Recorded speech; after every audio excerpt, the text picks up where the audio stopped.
Anyway, let's move on to the Patreon group. Appreciate everybody in there. Thank you all for supporting. If you guys want to join our Patreon group, scan the QR code in the upper right or go to patreon.com/PackerFan total access. If you remember one of the 3 tiers, you got, I think the cheapest tier is like $2 or $3, something like that. You can have access to all the chats. It's a way for you to support the channel. And then we do giveaways to give back to those who are supporting the channel, things like that. But anyway, Chris N says, as much as we all love Josh Jacobs, should Goot pay the extra few bucks guaranteed and landed Saquon? I mean, we're only talking about a small difference in cap. Chris, I think that's a very good question. I think it's not off the rails at all. I think Goot seen something in Josh Jacobs that he didn't in Saquon. And for me personally, it's easy for us to forget. This is just the way I would answer that question. First of all, which one would you rather have, Saquon or Josh Jacobs? I'm probably leaning towards Saquon.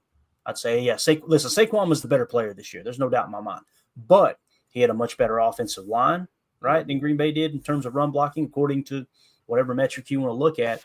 But also we forget that Saquon had a lot of injury concerns, Tim. That was another thing. Like, can he stay healthy? Can he stay healthy? He stayed healthy, and you've seen what he can do when he stays healthy. And there's obviously some extra motivation there, too, going to a division rival of the team that said, nah, you're not worth it, But, yeah, what do you think about that? Anything you want to add to that? I mean, for me, the answer would be, yeah, I would have been okay with that, with hindsight being 2020.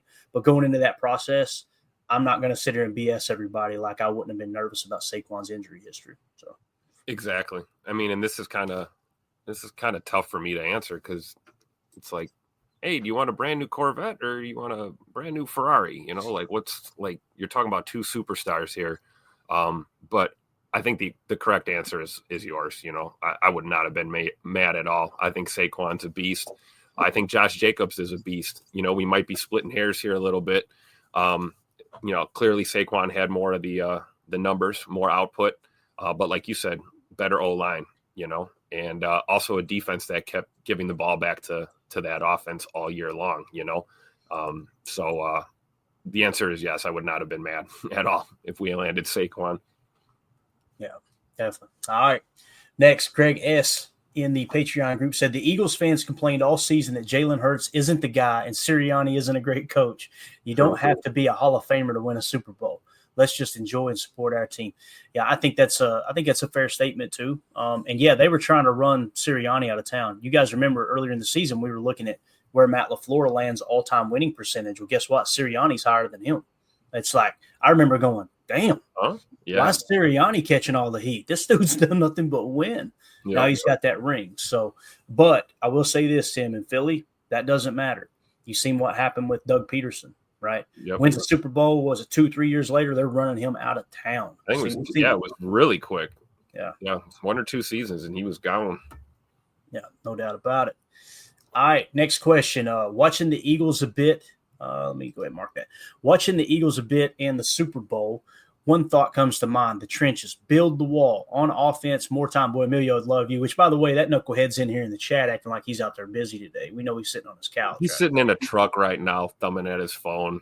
Yeah. Our resident, he can get away with this. I can't. Okay, he said our resident Mexican here, Emilio, says legally depends on the size of the fence. So. Yeah, if that offended someone, just unsub to the channel. We have fun here, and we don't take anything too serious. So, sit your butt outside. That's for you, Emilio. Get back to work, by the way. Anyway, he says on offense, more time for Love, open lanes for Jacobs. For defense, pressure the quarterback and cause sacks, fumbles, and interceptions. Hope Goody gets her done. Also, Rodgers out of New York, ? Does this increase our chances of getting Adams for a better bargain? Brings a lot of experience and work ethic to the wide receiver room. I think the way that affects the Davante Adams situation, Dave, and this is Dave Colvin in our Patreon group, I think that we all thought there's a good chance that the Jets would just cut Davante and move on because there's all that money to free up. And, I mean, there's a chance you could trade him. What you're going to do, I imagine what the Jets would do, and they may have already done it, is called around and said, hey, would you guys be interested in Tay for what price, for what draft pick? And if it's no, we'll just wait till you cut him, then a team could pop up and go, here's a 7th round pick, right? That's better than nothing. And it could be a conditional 7th round pick, right? So that's probably how that game's played. there. But yeah, with Rodgers out with the Jets, Tim, I believe that it's highly unlikely that Tay would return to the Jets. I just don't see that happening. Do you? No, I don't.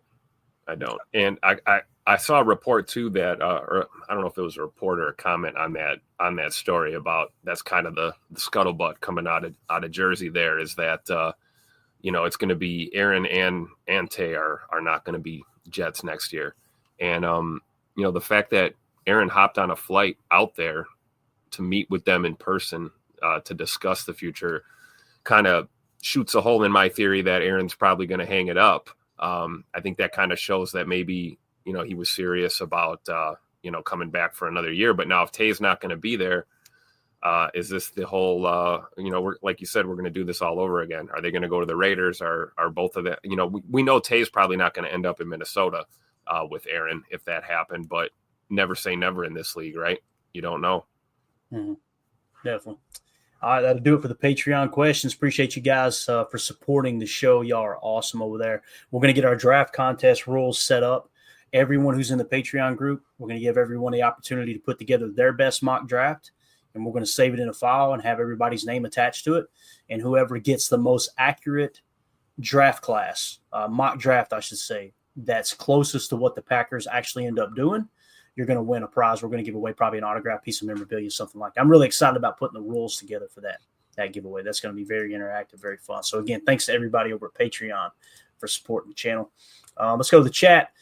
Aaron Rodgers says last night showed how much we need to address the trenches. That's the common theme today, Tim, and it does make me proud that we've been talking about this for well over 2 months. Yep. That, hey, here's the issue we're faced with is when you say in the trenches, I'm specifically talking about defensive tackle. That's me personally. And I know many people think, hey, you should go get an edge, kind of like the last Patreon question there. Edge would help. It would. But, again, LVN, that means you're giving up on LVN. And the dude had almost a 12% pressure rate last time I checked. So, with his limited playing time, he was actually doing good things. That's why I would much rather see you attack the interior. The problem with that is in free agency, I don't think there's an interior guy out there, to be honest with you. Let me share the free agents here real quick according to PFF, and let's see if I'm missing somebody, Tim, but I don't think I am. Let me just zoom out a touch. We've got it on centers right now. So let's go with interior defenders. Here are the best available right now. Keep in mind, too, guys, that there are going to be guys come available. There's going to be cuts made, cap casualties, what have you, before the league year starts. So there's going to be some names added to this, but based off of precedent, teams are far less willing to come off of their true three techs, right? Because they're so rare in the league. But yep. Osa, I always mess this name up. I'm just going to call him Osa. Played for Dallas last year, 4 years, $21.2 million is the projected contract here, according to, I think they tie Spot Track in with PFF. It seems like those numbers are usually pretty similar. His PFF grade, 68, 77, 68. For me, you'd be overpaying for good, not overpaying for great there. 32nd ranked free agent is Milton Williams. Okay, this name's been talked about a lot here lately. He's going to be 26 years old. Obviously got his ring finally there in Philly. May not be back. Who knows? He may sign back with Philly too. If there's anybody who values defensive line, it's them. Yep. 3 years, $21 million average per year is the tag on him, or the price on him. 72, 70, and 75. He's more appealing than Osa there at the top. And then you Levi Onwuzurike, I think is how you say it. Onwuzurike, maybe, from Detroit. 2 years, $8.2 million per. His PFF grade. Must have been hurt in 2022, or maybe he wasn't in the league yet. I'm thinking he was hurt. 68 and 70, not willing to overpay for that. But $8 million per, a lot more palatable than the 20+ million that we talked about with the first two guys. What do you think about these guys here on the surface then? I think you're right. I think I'd take Williams here from Philly. Looks a little more. He's probably the most intriguing out of the three we just discussed. But I don't see either any of these guys really being that impact guy that we're looking for. I just like you said, you overpay for great, not for good. These guys look like solid, good players, but I'm too drunk to taste that chicken, as you would say, right? Absolutely. Next, you got B.J. Hill out of Cincinnati. They're projecting him $10 million per, 68, 67, and 70 was his PFF grades. Calais Campbell, we're talking about Khalil Mack, people like that. The ageless wonder put together a sensational 2024 season as he nears 40 years of age. Here's with the guy. trade-off in his own paraphrased words of losing some speed over time, but maintaining brute strength. This reality is reflected in Campbell's elite PFF run blocking grades. I don't know why it says run blocking, probably meant run defense, as he can still hold up at the point of attack as well as anyone. It's probably up to Campbell whether he plays next year and where exactly he may be. 76, 80, and 82 for 1 year. If he truly is going to get a contract for $3 million, Tim, give me him for 1 year. Yep. Veteran leadership. We're talking about you got to get young, or you got to get a little bit older on the roster because we keep making these mistakes, and the youngest team in the league's never won a Super Bowl. All those things we mentioned. I would be, if you can get Calais Campbell for $5 million or less for 1 year, shoot, I about cuss. Sign me up. Yep. Sign me up, Tim. Absolutely, especially when you look at the snap counts. Even as he's aging, he's still staying in that decent range. He's still playing. He's not gonna play like he did when he was in his 20s. But certainly not a guy that's just gonna take every other play off. This guy's gonna be available, and yeah, you're right. It's kind of amazing that he's pushing 40, but still grading out in the 80s. Highly effective player. We know he fits the mold too. You talk about a locker room guy. You talk about a team leader. Talk about a guy that is a leader in the community too. I think he would be an asset to the community here in Green Bay for sure. And I'm with you, man. Yeah, that $3 to $4.8 million range for a year, I would definitely roll the dice. If you're talking about an old dog coming into this young team, I would definitely take the gamble on Calais Campbell for sure.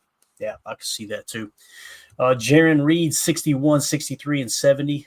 Poona Ford, 56, 59, and this year he jumped to an 85.3. Now, he's 29 years old, right? Again, one of those guys that had his best career year. I don't know, that kind of feels like that's the grade that doesn't belong. You know what I mean? So you'd be a little bit wary there. But again, if you get him at less than $5 million, I'd be okay with Poona Ford. Again, if you don't have that guy that's like, hey, he's in his prime, he's young, go get him, lock him down. He's going to be top 10 at his position for the next 5 years. Then I would rather go with a little bargain deal, add a little veteran help there. You could get two of these guys for the price of one. For example, like if you were to go after, let's say Milton Williams, right? Milton Williams, which again, pretty intriguing, ranked 28th, 32nd, and 15th at his position over the last 3 years. You're talking about $20 million per. Would you rather have one Milton Williams, where you're one injury away from losing that acquisition, right? Or would you rather go get Calais Campbell for $5 million and someone like Poona Ford for $5 million? Half the price, two solid players at extra depth. That's kind of the way I'm looking at it. We know what Jacob would say to this, right? He would say, give me that deal. Give me that Clarence, right? Let's go talk to Uncle Clarence about this one. That's what he would say. So let's see. Is there another? There's not. Okay, so that's basically all the defensive tackles within the top 100. Mike Witt with the super chat. Thank you so much, buddy. He says, hey, boys, I said that I wanted Garrett or Crosby, but after last night, Josh Sweat would look really good in the Packer uniform. Let's look at Josh Sweat because his name got kind of tossed around a lot on Packers Twitter last night. Josh Sweat is the 10th ranked free agent, right, in the league. Now, here's the issue, right? He had an awesome Super Bowl. I wouldn't be surprised if he grades out elite, right? He was in the backfield most of the night. Look at the PFF grades over the years, 83, 67, and 70. Okay. He's projected $18 million per. He's 27 years old. So you could give him a 3-year deal, get out of it after 2, right as he approaches 30 in case he hits the wall. But, Josh Sweat to me wasn't dominant this year. That's why the grades matter too. And we'd have to look at the stats, the pressure rate, all that stuff. I'm sure he had a good pressure rate, or else he wouldn't be on this list ranked 10th overall. I don't know, Tim, what do you think about Josh Sweat? Would you be on board with that, or would you just judging strictly by the PFF grades? And again, it's not everything. It's just a metric we can use. I don't know, man. I'd be a little wary of $18 million per for a guy who's going to grade out essentially the same as Devontae Wyatt has on the interior, right? Yep, very true. And you talk about hitting the wall. I mean, if we're going based off of PFF, he may have already hit that.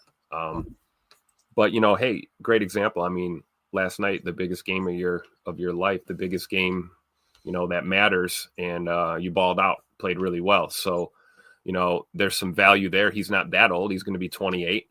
I just think you're right. It's a bit of a reach in the salary department for somebody like that, who's kind of a gamble. Like, are you going to get that 2022 version of him? Are you going to get that Super Bowl performance that we saw last night version of him throughout a season? Or are you going to get the guy that's grading in the high 60s and low 70s? And, we've got a couple guys like that on our line already. So I agree with you on that one for sure. Yeah, I'm trying to look here. He may be listed as a backer because Fangio's defense is a 34, which, by the way, Fangio, boy, that everybody's saying that the Fangio defense is dead. Pretty hilarious, right? Yeah. How it's just all of a sudden reemerged, right? Again, you got to have the dogs to run it is the main thing. Okay, so he may be listed as a linebacker. I'm trying to get his pressure percentage just to kind of compare apples to apples here. And again, at linebacker, it's tough because the numbers are overinflated for sure. Qualified defenders only. Let's do that. Let's see if he pops up here now. I want to see his pressure rate. Josh Sweat's who we're talking about, right, Tim? Yep. Okay. Josh Sweat, pressure percentage 10.8%. 10.8. And he had 8 sacks. All right. Now, when you look at linebackers, and we actually don't have run stops. So, again, remember that. What was that number again? Was it 8%? I think so. I was looking at the comments. No, 10, okay, that's okay. 10.8%, all right, with 8 sacks. 10.8%. All right. Now, let's go over to the Packers here, or actually, let's just go back to defensive line, and let's see. 10.8% is what we're looking for here. Where's our boy LVN? Gary was at 13.4%, okay, significantly higher. And let's see where LVN was. But how many sacks did he have, Clayton? Right, exactly. Let's see. Yeah, so he's not even listed. Let's go Packers. I apologize for the delay. I just want to compare and contrast here. You talk about 10.8% pressure rate. And then on our team here for the Packers, we have LVN was at 11.2% is where he finished. Yeah, with 3 sacks and significantly less snaps than Josh Sweat. Yep. So again, overpay for great, not for good. And he's good. Josh Sweat's good. Yep. And boy, oh boy, did he improve his stock last night? Oh yeah. The market is going to be way on the high side for Josh Sweat after that game last night. So for me, Mike, for the right price, yeah, I'm okay with it. 18 million per, if that number holds true, and it won't be exactly. It could be much cheaper. It could be much more. I would have to say no for me, but I can understand how you'd have that opinion for sure. Thank you for the super chat there, man. All right. Let's see. Where are we at? The hour 7 mark. We got time. Drew, you're not in a hurry, are you, Tim? You got anything to do, bud? Oh, man, we're talking ball. I'm here. Right. Let's go. Drew, it's cool to take kind of the end of the season and put it all like one big episode. All right, here's what the 2 best teams in the league did. Here's their strengths. Here's their weaknesses. How does that affect the Packers? Drew D says Saquon Barkley had a better season, but he's older and didn't have that great of a Super Bowl. That's a good point, too. I had the box score pulled up, and, of course, I closed it out like a knucklehead. They held him in check, Tim. It's obvious the Chiefs' goal was, hey, do not let Saquon run loose. The problem was Jalen Hurts showed the hell up. I mean, those deep balls were on the money, were they not, man? That's what I'm saying, and I think you got to credit Philly's game plan offensively, too. They smelled that a mile away. They knew Kansas City was going to go after that run game. And, I think Jalen Hurts went into that game knowing he's going to have to air it out at times. We saw a lot of aggressive calls, particularly in that, I believe it was third going into the fourth quarter, when you start to think, oh, it's time to run the football and run some clock. And what do we see? Bam, shot play up the seam, And it's like those are the type of calls that you just really respect these coordinators and coaches when they're willing to kind of we're playing chess, not checkers out there. So if you want to sell out against the run, or you're going to make that effort against the run, then we're not going to hesitate to air that ball out, especially when you've got talented receivers too, and you got a big target like AJ Brown down there, and then of course Jalen Hurts' ability to hurt you with his feet, and we saw that too. He did it with his legs last night. They kind of manufactured that run game when they needed it. And I totally agree. I think Saquon didn't have the greatest Super Bowl, but I thought he played well enough and he helped his team win. So you can't take anything away from him. But I think it was a testament to Philly's plan all along, really. Yeah, definitely. Holmes MD1 said, "Did you guys see AFAM's mustache during the Pringles commercial?" We're gonna give him some. Been the best commercial of the night. If you guys didn't see that one, that was good. Mandy. It got a good pop out of Mandy, man. When it showed Mr. Potato Head's mustache fall off too, I was cracking up. But Aaron Rodgers says, "Question: I have a question for y'all in the chat. With how many pass rushers are being rumored to be available, if Goot doesn't land one of them, does his seat get hot?" Absolutely not, Aaron. Absolutely not, in my opinion. The only way Goody's seat's going to get hot is if they go back-to-back years under 500 and don't even sniff the playoffs. Yeah, not providing one specific position. I don't think it'll get hot. That's just me personally. Tim, what do you think there, man? I may be off base here. Nah, 100% agree with you on that.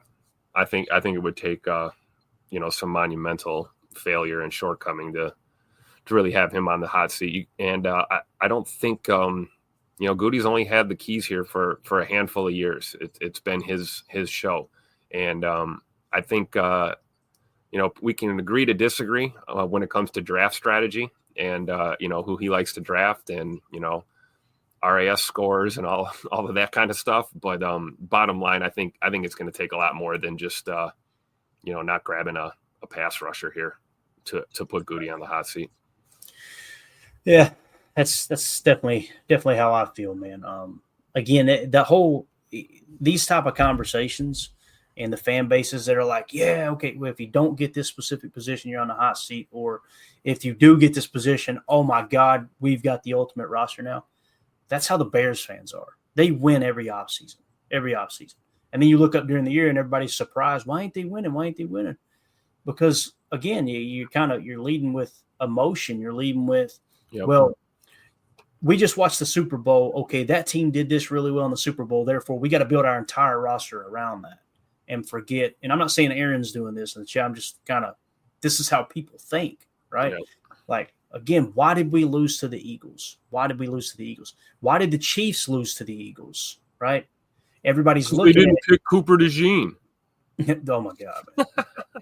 It's hilarious that it's like people want Goody gone because we didn't take DeJean, but they don't even mention Edgerrin Cooper. They don't even mention Evan Williams. Like, these guys, like, would you trade Edgerrin Cooper and Evan Williams for Cooper DeJean? Because that's the difference in the draft class. And if the argument is, well, you could have had them all, you're expecting Goody to be absolutely perfect in the draft, and that does not happen in the league. Does not happen. It doesn't happen with any GM in the league. All right. Hey, how long do you think it would take Goody to get another job if they ever got rid of him? Probably like 5 minutes or so. Right.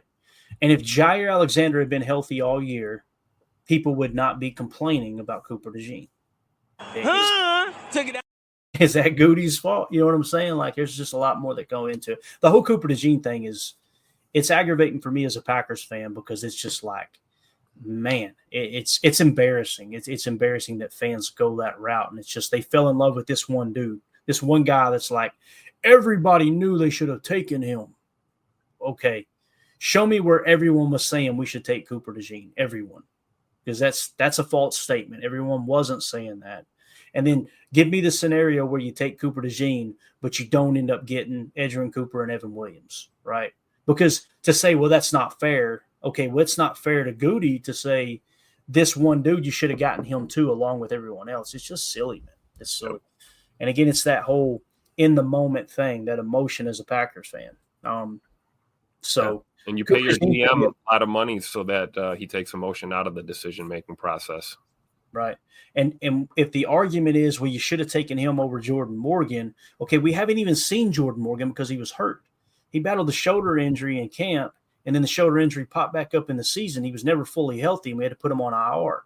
And then again, why did we lose to did we lose to the Eagles because we didn't have Cooper DeJean? Or did we lose to the Eagles because we got our asses kicked in the trenches? So Goody's seen that lack of depth in the trenches, and that's why he pulled the trigger on a offensive lineman who, by the way, lined up perfect on our board too. It wasn't like, wow, why did we reach for this guy? He was right there in that range. He was the best guy around. Because he gets hurt, Now all of it, it's just that whole hindsight, man. If Jordan Morgan had stayed healthy and Cooper DeJean had got hurt, those same fans wouldn't be going, boy, I was wrong on Cooper DeJean. They would just move on to the next topic. That's true. That's the tough part for me. And again, it doesn't mean Goody's perfect. Goody could be better, just like LaFleur could be better, just like Jordan Love could be better, just like anybody in the organization could be better. But to sit here and pretend like that one move was the reason the Packers got their ass kicked and against the Eagles is just silly. It's again, we can agree to disagree, but Aaron's going, what does this got to do with my question, Clayton? I have no idea. It's just every conversation. Well, we said if Goody didn't pick up an edge rusher, or not necessarily edge rusher, but bona fide pass rusher, right, does he get on the hot seat? And we answered that. We said no, we don't think so. Mm-hmm. Yeah, and again, everybody's got their favorite players. I get it, man. Like Coach Lynn said, multiple teams were on Morgan. By the way, it was all over the play. It wasn't like, you heard Belichick, the greatest coach in the history of the league, was like, hey, this dude right here, this is a true solid left tackle. If you could play left tackle, you could probably play any position on that line other than center if you don't have history snapping. So that's why, teams or the Packers are willing to take those tackles and convert them to interior position. Someone in the organization talking about Tom, it's just kind of a global conversation around the offensive line. They said Zach Tom is a great right tackle.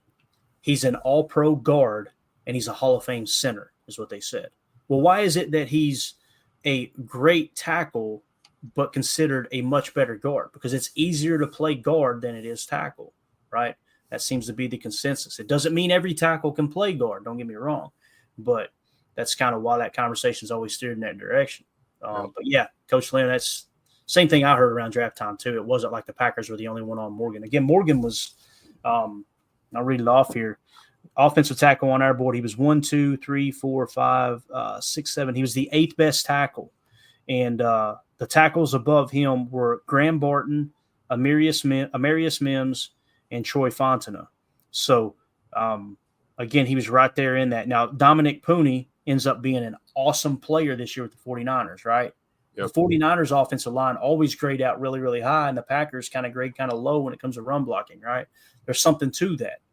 49ers run a different offense than us. People go, no, they don't. Yes, they do. It's much different than McVay's version of what we do, of the West Coast wide zone boot.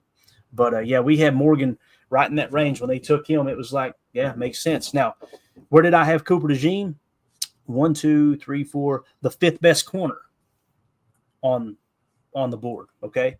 So put yourself back in Goody's shoes, looking at your roster, okay? We need offensive line help. People would agree with that, right? With the way the season ended. You needed offensive line depth and help, and you've got Jordan Morgan sitting there and Cooper DeJean sitting there. And now you look at your room and go, okay, how does our offensive line room look? Okay, yeah, we need help at guard. We don't know who's going to be right guard. We can't now pretend like Sean Ryan, we knew all along, was going to play solid at right guard. Everybody, hell, quarter of the way through the season, Tim, the coaching staff's ripping him for being out of shape, right? Yep. So look at the corner room. You got one of the highest paid corners in the league. Again, Goody can't control that he got hurt. You can't do anything about that. You spent $6 million on Keyshawn Nixon, which I think he played pretty solid on the outside and then had to kick in and out in that regard. You got Javon Bullard in the second round, who was our second best safety. By the way, to put that into perspective, Javon Bullard was one tier lower than Cooper DeJean, but he was the second best safety. So you get him and kick him into the slot. I can see how they would see them in a similar light. So I understand why Goody made the picks he made. To me, they make sense. Hindsight being 2020, would you rather have had Cooper DeJean over Jordan Morgan? If you can guarantee me that Cooper DeJean wasn't going to get hurt and Jordan Morgan was, of course, who wouldn't do that?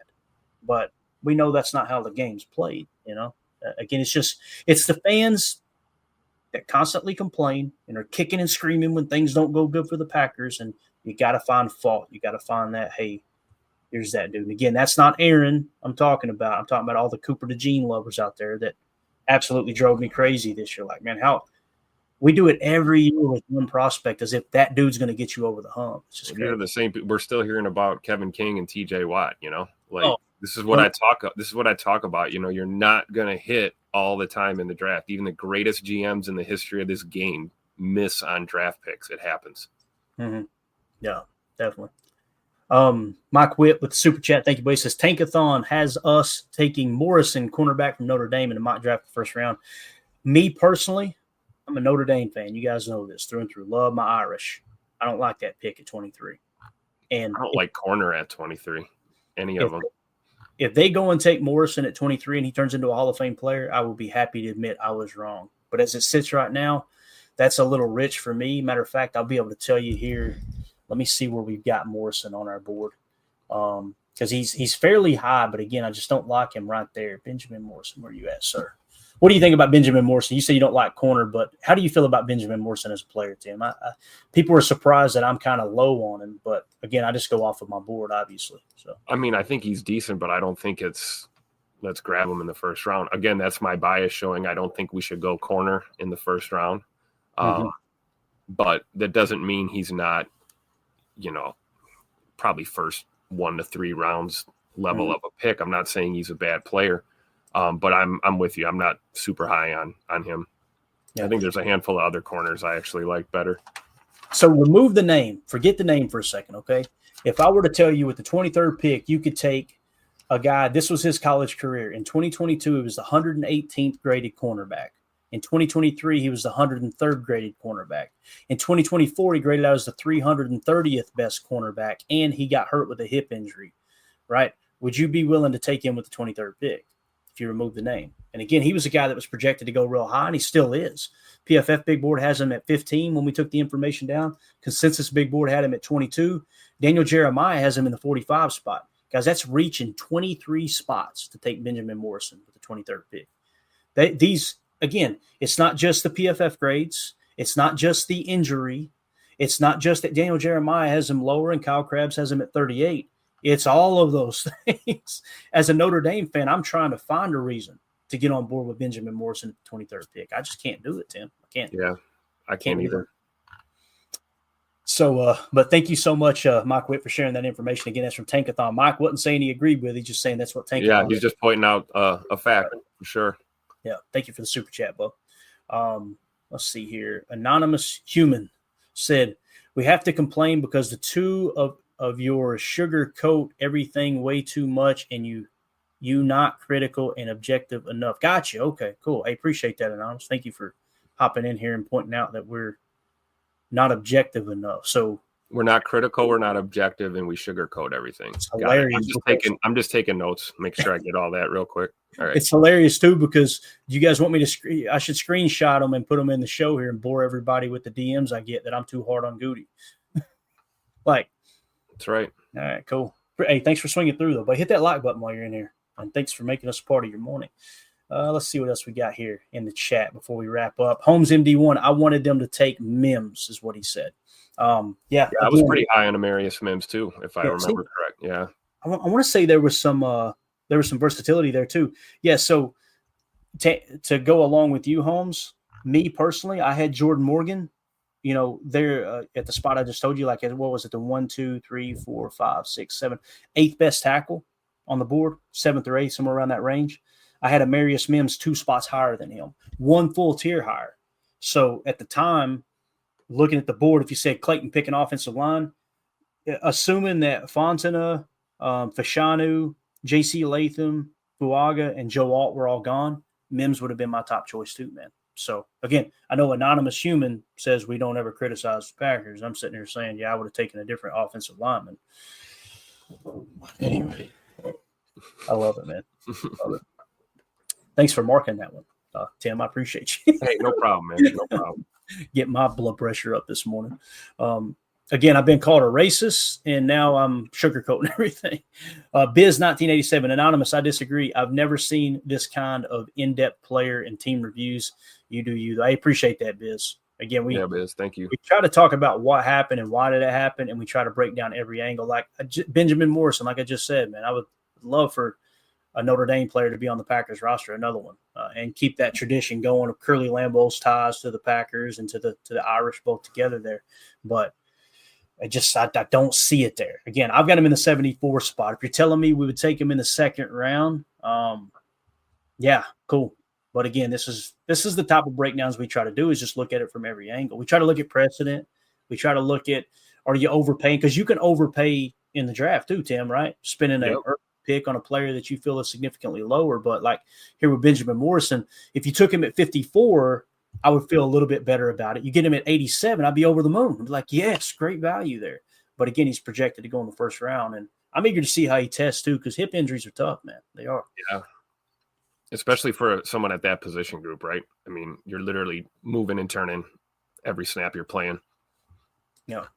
And 2-0 for this says, just because another team got good players doesn't mean our players are bad. I think that's a great point there, man. Of course, that's not going to get the reaction. That's not going to get the the attention that people want, So, True. All Doesn't right. bode well for the engagement farm, right? Exactly. Redmo 46. We love you, Clayton. Don't worry. The show still sucks, though. Hey, you got that right, my friend. We appreciate you. If the show sucks, everybody, hit that like button for us, okay? We greatly appreciate it. Indeed, Holmes says. All right, man. Coach Lynn, you guys do a great job, and don't let anyone tell you any different. Hey, appreciate you, Coach. I know you've been a supporter from day one, man. Again, man, it's just it's fans coming together, all of us coming together and having these conversations. That's the most important aspect. Mock Witt with the super chat. The same mock has us taking edge. As I can never say that name. How would you say that name there, Tim? Is Ziraku? Ziraku? Close enough for me. From Boston College in the second. And in the third, it has us taking defensive line Peebles from Virginia Tech. Okay. Peebles was definitely a player that's linked to the Packers. Let's just go through these real quick. So they're taking our 74th best prospect in the 23 spot. We know that, right? Now let's try to look for this gentleman here. I need to start getting some of these pronunciations down. I'd just rather not waste time trying to learn how to pronounce a name, Aeneas, I think. Aeneas Peebles. Yeah, so that's not popping up as a player there. I'm talking about the first one. Oh, The EZ. Yeah. Let's see if that breaks it down. Maybe that'll help us. Give me just a second here. Here we go. Yeah, so Donovan as a Raku, however you say the name, as a Raku, defensive edge out of Boston College, we have in the 27th spot. So you see, we don't like the Benjamin Morrison pick there, but boy, in the second round at 54, getting the 27th best prospect, let's go. Let's freaking go. That would be a great pick. And again, why is he higher than Morrison? He was 46th at his position in 22, 113th in 23, then all the way up to 18th in 24. Okay. Daniel Jeremiah has him at 28. Kyle Krabs has him at 19. That would be a hell of a pick there, Tim, with the 54th pick. absolutely. Yeah, be on board with that. Now let's find Peebles and we'll wrap this big bear up. We're way over. Surprise, surprise. So he's saying take Peebles in the third round, which that pick for us, I'm trying to let this ticker roll back through. We've got the draft picks rolling at the bottom here. Third round pick would be what spot, Tim? 87. All right. So at 87, we would get the 103rd best prospect on our board. And again, he's linked to the Packers. That's not like, oh, man, we reached bad there. I'm sure there's going to be players we would like more than that. But if you're going to get him, if you want to guarantee you get him, you better get him in the third because he's probably going to be gone with your fourth round pick there, right? So decent chance anyway with him being the 103rd best prospect. So anything else you want to add here, Tim, before we wrap up, man? No, I agree with that for sure. Especially with Peebles. I think you're right. If you don't, I don't know if you reach for him in the second, but if he's on the board in the third and you haven't taken an edge, if we haven't addressed D-line in the first round, like I hope we do, then I think you do. You got to go for a guy like that in the third round. You got to get those in the first three rounds. You got to address those, top positional needs. I think it doesn't matter what order as long as you do it. Yeah. And again, Mike, thank you for the super chat, buddy. Aaron Rodgers in the chat says, Clayton, would you draft Tyler Warren from Penn State if he falls? I'm seeing him falling in the consensus big board mock draft. Let's see here. I'm pretty sure Warren is our top tight end, right? I think so. Let's see here. Ty. I think we got him as Tyler, I believe. Yeah, here we go. Yeah, check this out, Tim. This is a great question, Aaron. Great question. If Tyler Warren from Penn State, Tim, he falls to 23, we've got him as the sixth best prospect. Okay, now he's the first of that next tier here. Actually, no, second in that next tier. So essentially what we've got is our top tier players as it sits right now. And these are going to separate themselves after the combine a little bit. But you've got 4 players in the top tier. So Ty Warren would be in that second tier of players for us. and he'd be the 6th best prospect, I would have no problem with that. And I know I'm going to get roasted for it, but you want to really press into 12? Ty Warren, and keep in mind, guys, Tucker Kraft has turned into a top 5 tight end, in my opinion. I think he is. He was a 3rd-round pick. Luke Musgrave was a 2nd-round pick, who I personally believe, based off the information we have right now, and it's still early, he was a miss, in my opinion. Could be wrong. Hopefully he proves me wrong. Ty Warren is, you're talking about top of the top, right? Like in terms of tight ends. You're getting a guy that, as silly as it sounds, would pressure Tucker Kraft for the number 1 tight end spot. And some people may get mad over that. Guys, I'm as big a Tucker Kraft fan as there is on the face of the planet. But if you're telling me another player is better than him, hell yes, I want him starting over Tucker Kraft, right? Or even if another player is going to come in and, compete and pull even more out of the tank for Tucker Kraft and, you make each other better. I love that too. I love that whole scenario. Right. Absolutely.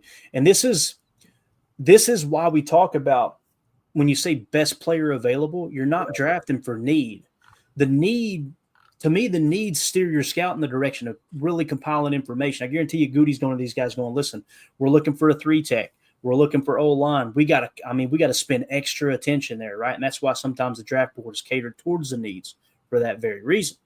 But when you dive into it from this angle here, man, if you get a player, even though it's a position that's not technically of need, and they're that much better, yeah, Aaron, this is a great question. It looks like the chat too was really, really like that question, man. These are the types of questions that kind of mold the draft. Now, will Ty Warren be there at 23? Probably not. But if he is, and our board, let's say every one of these players were picked all the way down to the 21 spot that you see here on the left here, right? Every one of these players, right? Every one of them are all gone, and you get to 23 and Ty Warren's sitting there. He's going to be sticking out like a sore thumb above the rest of the horizontal board. Yep. I'd take Ty Warren in a heartbeat. And I would trust Goody to pull the trigger too, probably, if it played out that way. Yeah. And then possibly a move up, right? Do you see him trying to trade up later on in the draft then? Like if we go tight end early and we're still after, you know what I mean? Maybe you're trying to move up in the 3rd round. Or, you're dumping later round picks, trying to move up in that 2nd or 3rd round, try and double dip. I can see anything's on the table, really, Yeah, it really is. I tell you something else that could happen. If Ty Warren's on the board there when you pick at 23, a bunch of teams might come calling. Hey, we want to trade up 3 spots and we'll give you our 2nd as well because they're that high on Ty Warren. Boy, oh boy, that would set up a scenario which you could potentially trade back. And that's where you got to weigh out. Do we want to press into 12? Like Coach is saying here, 12 would be insane with them too. You want to press into 12? Or you want to really light this draft on fire and trade back and collect a bunch of capital because somebody has Ty Warren in the same spot you got him on your board. Now, I want to say this too. Ty Warren may not even be in Goody's top 50. People will roll their eyes at that, but that's possible. That's possible. You never know. So I wouldn't bet the farm on that, but it's possible. Aaron Rodgers, Warren can play fullback also. Hey, there you go. Then you could get back to a little bit of what you might want to do in terms of Shanahan's system as opposed to McVay's. Of course, I don't think anybody's going to be looking to mimic Shanahan this year. Not with the season they just had. They're probably not. Kind of fun seeing them get their ass kicked this year. It was interesting, and the Madden curse is real this year. At least this year it was with Christian McCaffrey on the Madden cover. So, yep. All right. Last question. We got to go. We're way over. Holy cow! I'm getting divorced today. Who is the next tight end on the board? So we got Ty Warren in the 6th spot, and then our next tight end would be Colston Loveland at 16. All right. And then after that, there's a significant drop off to Harold Fannin Jr., tight end in Bowling Green. That's the one we've been looking at. That's the value basket pick right there, right? Yeah, and the Packers are linked to him too. They have met with him. So I don't think they met with the other guys at all, right? No, they haven't. So probably thinking they're going to be gone. If you see this cheese emoji when we get this up, guys, that means the Packers have met with them, okay? And we'll probably do a different a different emoji if it's a top 30 visit, just to differentiate between the two. But last one, we got to go. Mike Witt, man, thank you so much, buddy, for the super chat. Hope I'm wrong, but if Warren drops, KC is going to trade up and draft and replace Kelsey. That would make a lot of sense, Mike. Wow, That's a great I could see that happening. Yeah, just plug him right in where Kelsey was. Kelsey goes off and stays at home while Taylor Swift goes out there and makes the money. You know what I mean? Kind of that type of approach. But anyway, we'll see. Trav still got that. Never mind. I'm going to leave that alone. I'm not going to say that. No, Tim. I don't want to get myself in trouble. That's it. We're out of here, guys. See, this is what happens. Mike, thank you for the super chat, bud. Appreciate you. Matter of fact, all these super chats you had in here, you just absolutely lit it up. We appreciate you supporting the show. And thanks to everybody else in the chat, man. Aaron, great question. That really got the chat sparked up. You guys continue to comment on the video if you're not watching live. If you didn't watch live and you're now catching the video, let us know in the comments what you think about that and hit that like button for us. We greatly appreciate it. Joseph Ryle, last one. Politics is just a distraction from the uniparty's hand in your checking account. Preach. Could not agree more there, Joseph. Could not agree more. But again, let's stop letting these knuckleheads control every aspect of our life. Let's take care of one another. That should be the plan. As we say sometimes, let's go out and be the change we want to see in the world, right? Yes, absolutely. Fix it from the inside out. And shout out to Emilio. His executive order was honored last night. So congratulations. That Photoshop, the worst ever. Oh, I love it. All right, guys. Appreciate y'all's time. We'll be back tonight for PTA Live at 7 p.m. Central. See if any other news breaks. Coming up on some deadlines here. You've got the franchise tag. That period's going to open here real soon. You'll see some teams. It won't apply to the Packers as much from the Packers franchising a player. I don't see that happening. But what will probably happen is you'll see some of these big-name free agents we like get hit with the franchise tag, and we can now take them off the board and know there's not a chance of the Packers signing them. And then, of course, around the 20th, here in about 10 days, you should see the Packers, probably the 20th to the 30th, somewhere around that range, you're going to see the Packers start to restructure contracts. So look for that coming down the pike as well. Again, on the record, Rashawn Gary, Jair Alexander, Jordan Love, Elton Jenkins, Xavier McKinney, Kenny Clark, and Josh Jacobs, I think, are the top candidates to have their contract restructured to trade cash for cap and be able to save cap space, whether you use it in this free agency or roll it into next year. You're probably going to see that happen. So appreciate everybody's time. You guys are awesome. We'll see you tonight. Everybody have a great day. Stay warm out. And we go. Bye, guys.